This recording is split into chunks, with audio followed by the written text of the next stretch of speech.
Rockstar মনে হচ্ছে যে 2026-এর একটা অন্যরকম সিনেমা হতে যাচ্ছে। সাকিব ভাই যেদিন বলবে সেদিনই তার সাথে সিনেমা হয়ে যাবে। আমার মা আসলে আমার কাছে স্বর্গ পৃথিবীতে।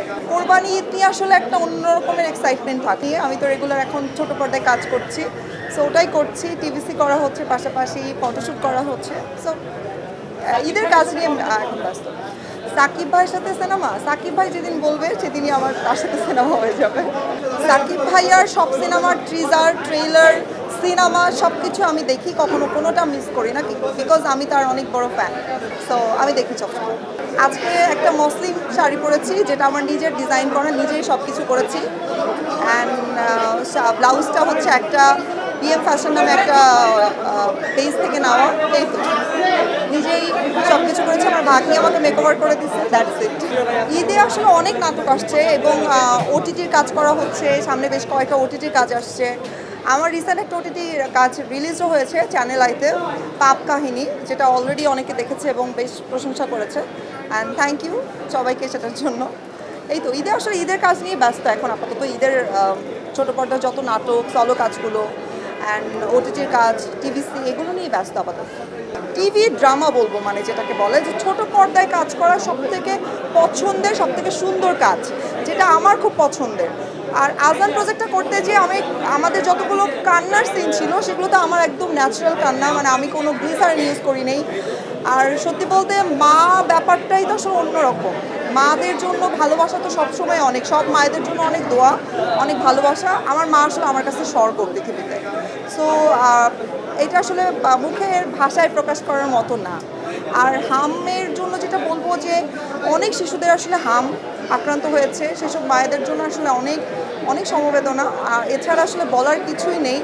আর যারা এখনও পর্যন্ত, যেসব শিশুরা এখনও আক্রান্ত হননি, যেহেতু এটা একটা ছোঁয়াচে রোগ, আমি যতটুকু জানি, আমার নলেজ যতটুকু বলে, সো আমি বলবো তাদেরকে একটু সেফলি বাচ্চাদেরকে রাখতে, বাসায় টেক কেয়ার করতে, এবং আমার মনে হয় প্রপার পর্যবেক্ষণে ডাক্তারের সবাই সুস্থই হয়ে যাবে ইনশাআল্লাহ।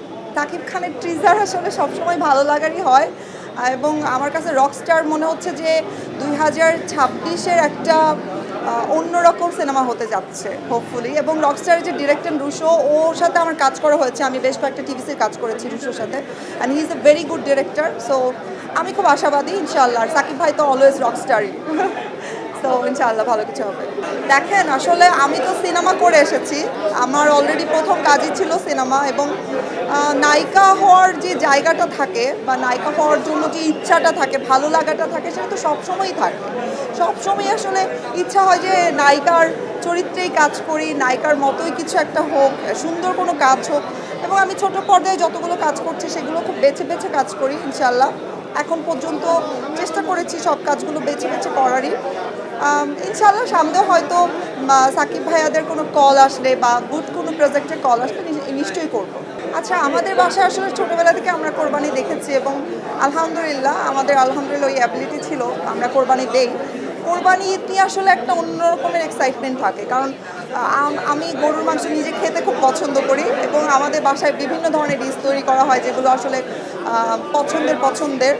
আর তাছাড়াও এই যে আশেপাশের মানুষদের, কোরবানি ঈদটা মানি না আসলে, মনে হয় যে এই যে আমরা সবাই যে একসাথে, দিন শেষে সবাই যে আসলে সব কিছু একসাথে করতে চাই, বা এই যে ত্যাগটা, এইটা আসলে ফিল করায়। সো কোরবানি ঈদটা আসলে স্পেশাল হয় সবসময়। এবারও ইনশাআল্লাহ হয়তো বা কোরবানি দেওয়া হবে, এবং সবার সাথে মাংস যে ভাগাভাগি করা হয়, সেটা আসলে খুব এনজয় করি। আচ্ছা, আমরা শুনতে পেয়েছি পরিমণি প্রত্যেক বছর এফডিসিতে কুরবানি দেয়, তো আপনি নাকি এবার আপনিও দিচ্ছেন পরিমণির সাথে, ঘটনা? না ভাইয়া, আমি আসলে আমার এফডিসিতে কোনো রকম কোরবানি দিচ্ছি না, এটা ভুল ইনফরমেশন, এবং এটা আপনি হয়তো ইচ্ছা করেই বলছেন। আমি ইনশাআল্লাহ আমার বাসায় অলওয়েজ দেওয়া হয়, এবং সেটা চেষ্টা করি গরিব দুঃখীদের সাথে শেয়ার করার জন্য। Thank you everyone, bye by.